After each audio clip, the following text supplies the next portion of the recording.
Well, hello everybody. Thought I'd just take a quick moment as I'm making the pattern for the intake here. I've cut the runners, and I've also cut the flanges, the carburetor flanges. But thought I'd just show here's the runners. This is actually the inside half of one bank of runners. You can see there, and then it's machined on two sides. So, and then this is the outside bank of runners, the outside half, I should say. And when I cut them out of the machining frame, I can glue them together I use rubber cement to glue them together, and I get a round runner like this. And then this little thing you see here, this is actually an assembly fixture that I'll use later when I assemble the whole pattern. But obviously these were halves in a machining frame like this, and I cut them out and glued them together, and I have to do that with these. And then on the flanges, I used to cut them with holding tabs, but then I had to do the handwork to cut off the holding tabs. Now I just cut them deeper, and this is a piece of drop from when I made these, a waste piece, so I just make them out of the waste piece. And if I cut them deeper and don't have the tabs, I can just hot wire them to thickness, like so. I'll just cut them off here as you're watching so you can see how they end up.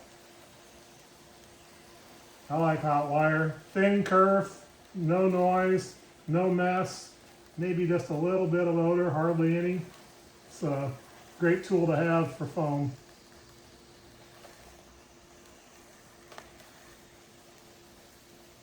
All right. And that cuts them out of there, so I end up with all the flanges I need. All right, well, I've got the intake flanges and the valley pan yet to make, so we'll stop back and take a look when I get those pieces made. And after those pieces are made, I basically have everything it takes to assemble the pattern. Stay tuned.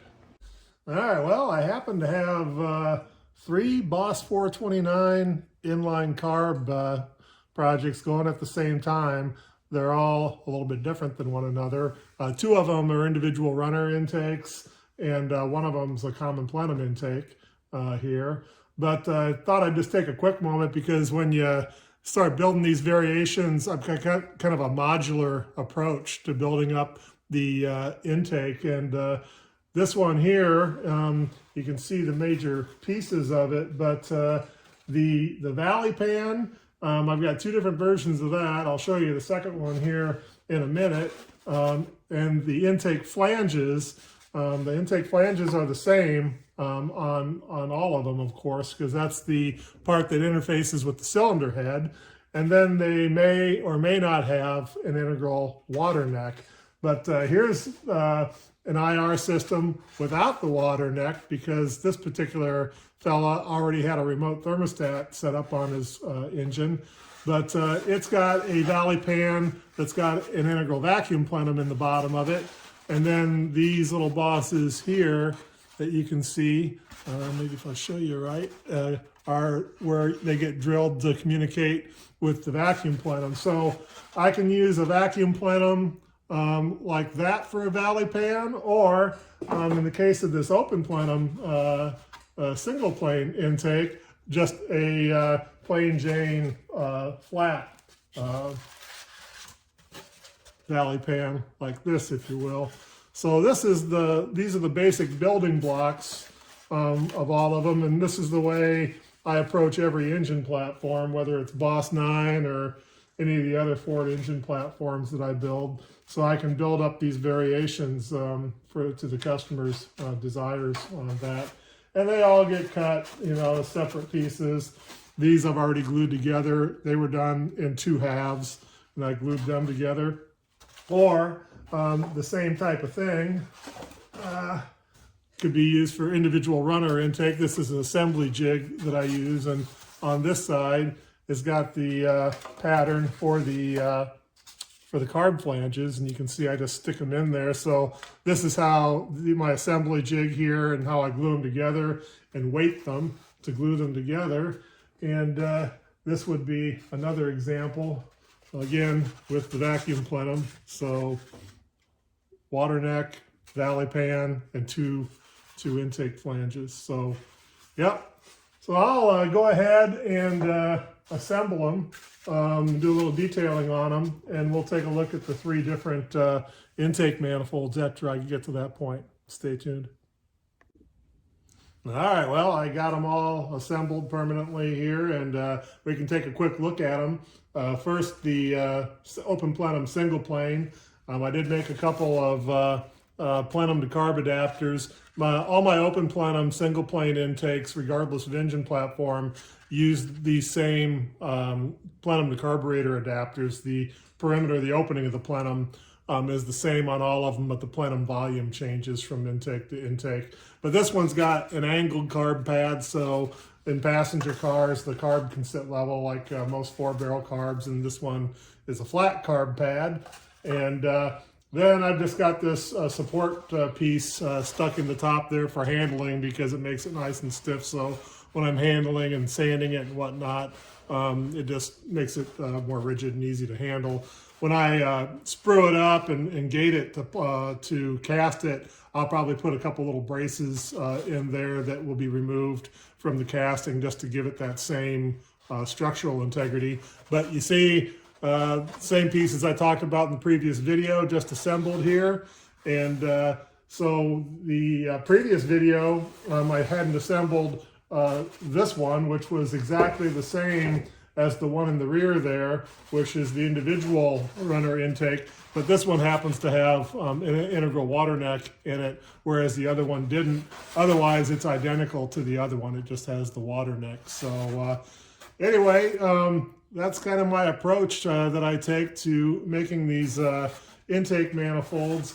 Besides the features that you see here, I can pretty easily add or subtract features when machining too. For example, like these ornamental ribs, they don't have to be there. I can just turn those off when I'm machining if we don't want them. Or furthermore, if there was some other artwork or something that a customer wanted, I could add that too. But I did make these linkage posts here. They're kind of tall, but they have to be for this intake. This is gets mounted in the center here, and there's where the bell crank arm for the bell crank linkage when the intake gets finished up goes. So yeah, I made a couple of them for that. So anyway, it's time, I think, to add the gating and feed systems to them.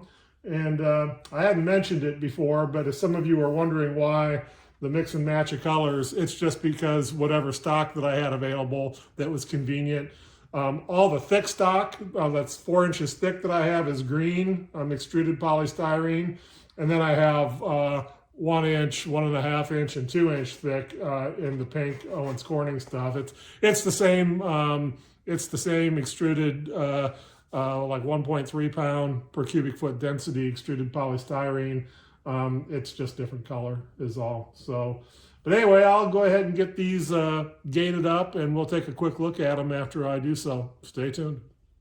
All right, everyone, I'm with you, and they're all gated up and ready to be dip coated. Thought we'd just take a quick look at them, maybe explain what's going on here. But first off, this little structure on top is just support structure to help the pattern stay rigid and hold its shape. It's really not gating. In fact, I'd prefer not to have it up there at all, but I also want the pattern to maintain its shape and dimensional integrity, and this helps quite a bit in doing that, just tying all the loose runners together like that. But outside of that, it's kind of my usual approach that I'll let you see here, but there is 2 long runners running down each side, and they're connected with a Y like this at the top. I'll glue that on afterwards, because I do this and put the wooden piece in there just so it has the strength to be able to withstand the weight of all the coating, the wet slurry being on it. But I'll dip them, and then I'll just assemble the Y and the sprue on them while they're actually in the mold. So Anyway, I did a little bit of detailing. I put, you can see in there my nameplate there for my website. And I also added a part number on them there that I cut out of foam and glued on. And outside of that, the two individual runner ones are basically the same, except one has a water neck. And then the open plenum intake, you can probably see in the back, it's got a couple of support ribs in the open plenum part too that get cut out after the fact. But yeah, I'll tell you, it takes longer to do everything in triplicate, you know, and you got three of them going on. Plus, I got a bunch of other little smaller ancillary parts that go with the project. So I got a lot of casting to do. So I'll get them dip coated, and then it'll be time to melt some metal and turn all this foam into metal. Stay tuned. Hello, everyone. Well, everything came off okay on two of the three patterns when I dip coated them, but I had an accident when I dip coated this one, and the accident was that the wooden block that I had glued on to the end here to hang it by separated. I had it hung by these two hooks, and I was tapping on the bar it was hung on to get it to shed some of the slurry, and I left it there for probably 5 minutes plus, but you know, eventually what happened was when it was hanging there, it broke away from the piece of wood that it was hanging by, and when it did, it fell and hit the rim of the slurry vat and broke the pattern there that you can see.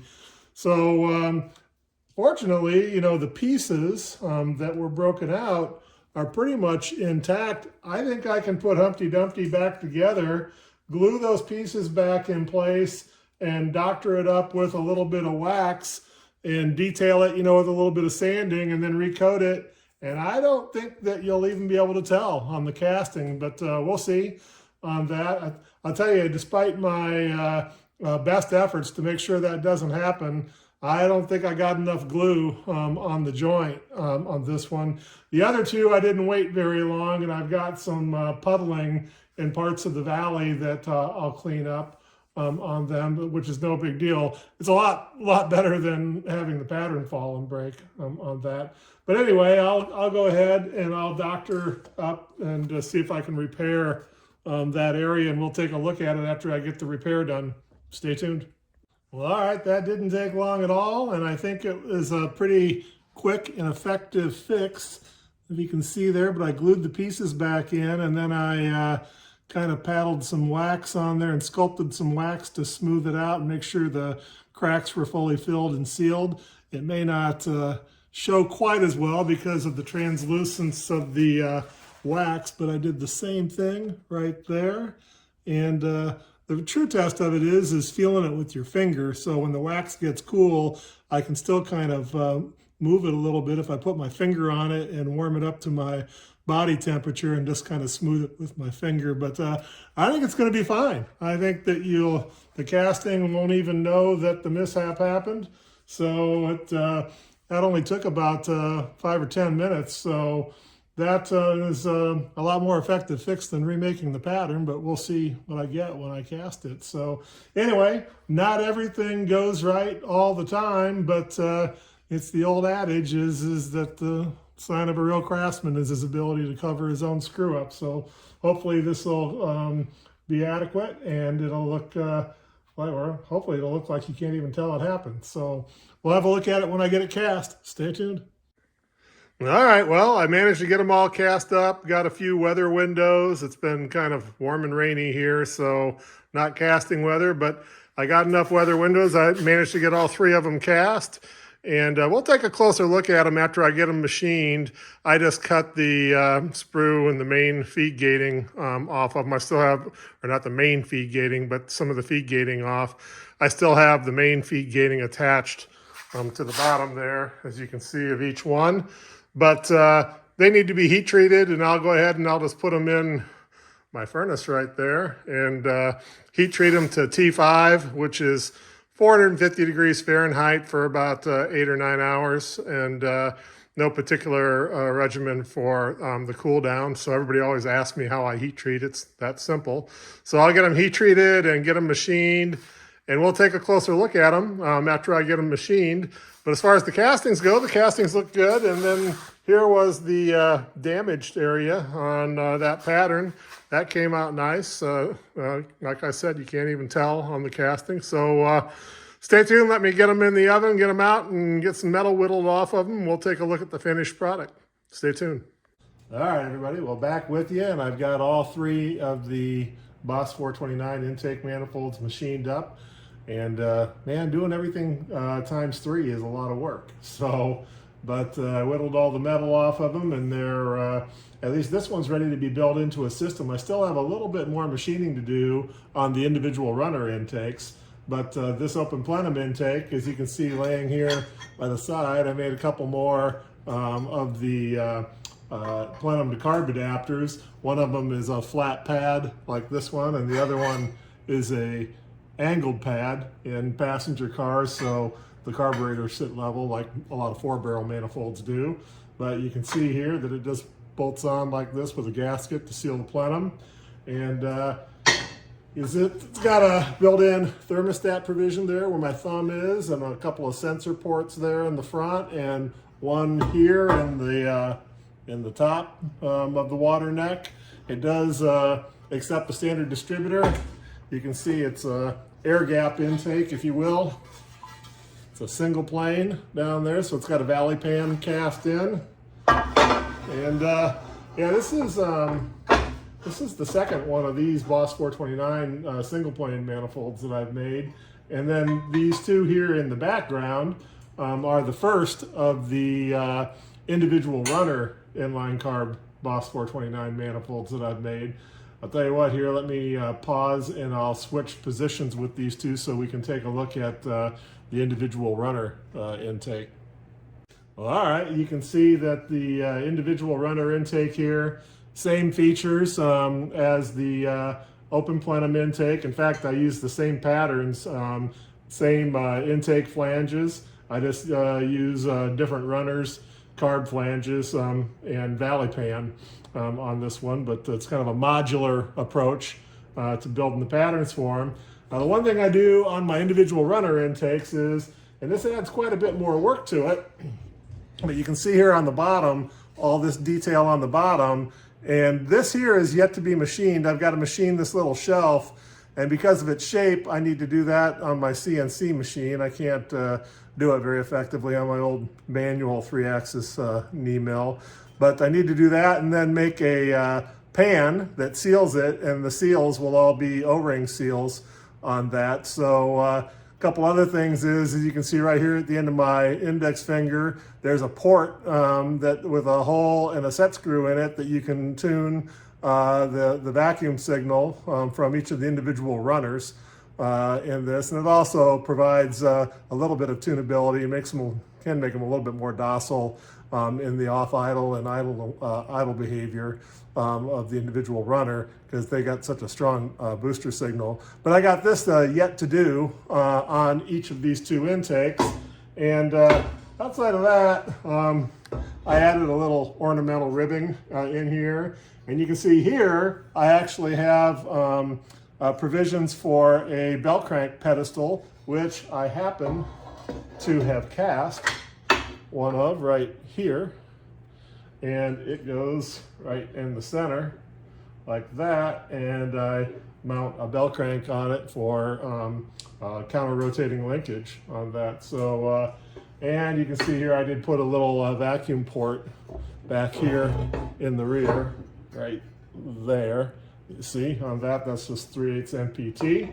But anyway, the one in the back is identical to this one, except it doesn't have the water neck feature cast in, because that fella, he already had a remote water neck set up on his installation, and he didn't want the water neck.